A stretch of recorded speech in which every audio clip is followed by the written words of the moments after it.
In today's video, I'm going to teach you how to add comments in Miro. By the end, you'll be able to leave clear, helpful feedback right where it's needed on your board without breaking your workflow.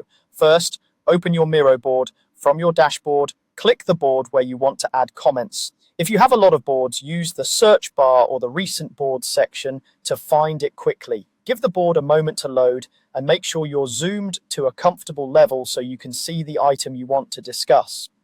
This step is simply about getting into the right board and orienting yourself before you start commenting.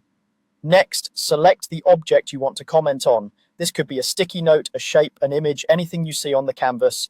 Click once to select it. You'll usually see a subtle highlight or outline confirming it's selected. Selecting the object first is important because your comment will be anchored to that specific item. That way, if the object is moved or rearranged later, the feedback stays attached and easy to find. If items overlap, zoom in slightly so you don't accidentally select the wrong thing. Now, open the comment tool, look towards the top toolbar and click the comment icon, the small speech bubble.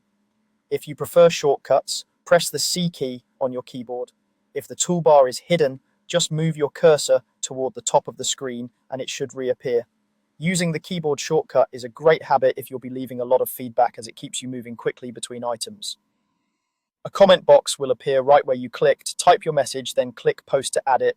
Keep your comment clear and actionable. Mention what you're referring to and what change you suggest. If your team uses mentions, you can include the @ symbol followed by a teammate's name to notify them directly.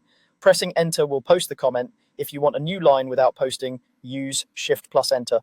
Once posted, your comment will appear attached to the selected object, often with a small bubble that shows up when you hover. You can click the thread to expand it, reply to keep the conversation together, or make quick edits if you spot a typo. If you move the object later, the comment moves with it, which keeps your context intact. That's it. Open your board, select the object, open the comment tool, and post your message. With these simple steps, your feedback stays organized, visible, and easy for your team to act on.